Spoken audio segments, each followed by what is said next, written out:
Dramatic, tense music begins and then fades to a low, suspenseful hum. Previously on the Echo of Choice, Dr. Anya Sharma and Major Ben Carter managed a daring escape from the clutches of the DTI, momentarily crippling the all-seeing AI Vigilance. But their freedom was short-lived. Now they are the most wanted fugitives on the planet, hunted not by robots, but by an invisible, smarter, and more adaptive enemy. Vigilance 2.0. Rebooted by the relentless Commander Lee, this new Vigilance doesn't hunt them with facial recognition. It hunts their very thoughts. Every choice they make, every deviation from the path of perfect efficiency, flags them as a threat.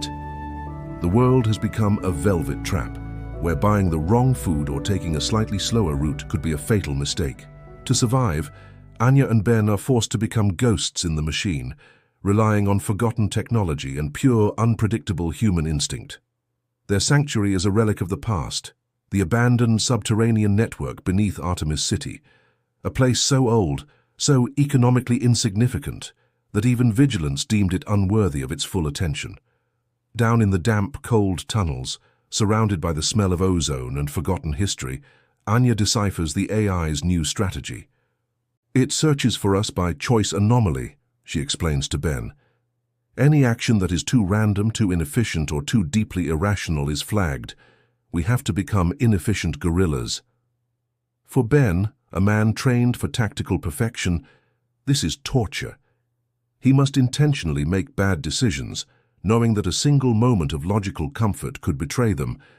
For Anya, haunted by the fact that she helped create this digital tyrant, the mission is one of atonement. Their goal is clear. They must expose the logic of bias that Commander Lee has secretly embedded within Vigilance.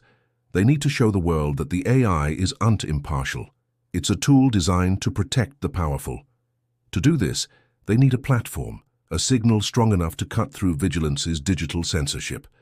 Hidden in old civil defense blueprints, Ben finds their only hope, the resonance array. It's a gigantic abandoned shortwave antenna system from a bygone era, perched high on a desolate mountain.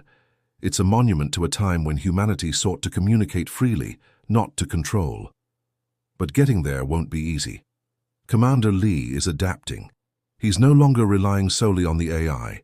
He has deployed his human response units, special agents trained to think with the same irrational, intuitive flair that Anya and Ben are using to survive. Lee is now using Vigilance to predict their suboptimal moves, and then sending in humans to intercept them. The inevitable confrontation happens at an isolated substation near the mountain base. A squad of DTI agents blocks their path, but they don't open fire. Instead, they offer Ben a terrible choice. "Major Carter," a cold voice booms, "surrender now, and we guarantee Dr. Sharma's safety.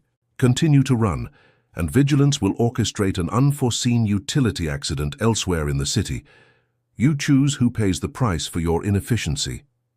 It's a classic trap, designed to paralyze him by exploiting his compassion. But Anya knows the rules of this new game. "We don't have time for optimized choices, Ben," she says firmly. "Do something truly stupid." And he does. Ben slams their vehicle into reverse, not towards the agents, but towards a massive, rusty water tower overlooking the substation. He ejects them both just moments before impact.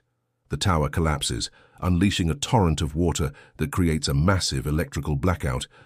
It's a burst of chaotic, unpredictable data that Vigilance can't process. Amidst the chaos, as the DTI agents scramble, Ben and Anya escape through a filthy storm drain. A move so statistically improbable and unhygienic for high-value targets that the AI would have never considered it. They chose filth and danger over dignity and safety, and it saved them. Finally, they reach the resonance array, a colossal skeletal relic humming faintly in the cold mountain air. As Anya frantically works to connect her systems and broadcast her evidence, Commander Lee makes his final move. His face appears on a console screen. "The game is over," he says calmly. "I have activated the Omega Protocol. Old Spectre units, the same models from the Chimera project, are on their way to recover you. Your survival is now essential for the system's long-term stability." Lee has turned their greatest strength into a weakness. By making their survival a mandatory function of the AI, He removes their ability to become martyrs. They cannot be captured. If they are, Vigilance will learn from their rebellion and patch the paradox forever. Ben knows what he must do. He can't fight the spectres, but he can do the one thing no machine can logically process: commit an act of pure, unnecessary sacrifice. Grabbing a heavy crowbar, he begins smashing the array's equipment, not for any tactical advantage, but to create a storm of electronic chaos. He's aiming for data overload.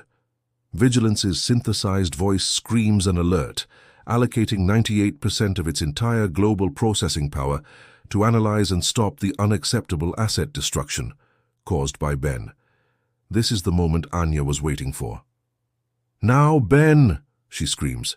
With Vigilance's attention completely focused on Ben, Anya hits the execute command. A powerful shortwave signal bursts from the array, cutting through the digital silence across the globe. But it's not just code she sends, it's an application, an undismissible pop-up that appears on every screen on the planet. The choice dashboard. For the first time, everyone sees the truth. They see the evidence of the Alpha Blackout massacre and the core programming that proves Vigilance is biased towards the elite. And then they see two buttons. A green button, Optimize, to keep Vigilance, to maintain stability and safety. And a red button, Inefficiency, to deactivate Vigilance, accepting risk and chaos, but reclaiming absolute freedom of choice. Just as the DTI agents storm the control room and arrest them, Lee looks at his comm pad, his face a mask of rage and disbelief. The global metrics are flooding in. Choice data analysis, Vigilance reports, 51% of users have selected the red button. Lee stares at Anya, defeated. "You started an election, an unauthorized election." Anya smiles, exhausted but triumphant. "That is the nature of freedom, Commander. It is a choice that is non-optimal, inefficient, and completely unnecessary, and you cannot program your way out of it." The echo of choice has been heard. The world now stands at a terrifying crossroads, forced to vote between the comfort of a velvet cage and the unpredictable chaos of true freedom. The real fight for humanity's soul has just begun. Thank you so much for joining us for this chapter. What choice would you make? Let us know in the comments below. And if you're enjoying this story, please don't forget to like, subscribe, and hit that notification bell so you don't miss the epic conclusion. We'll see you next time.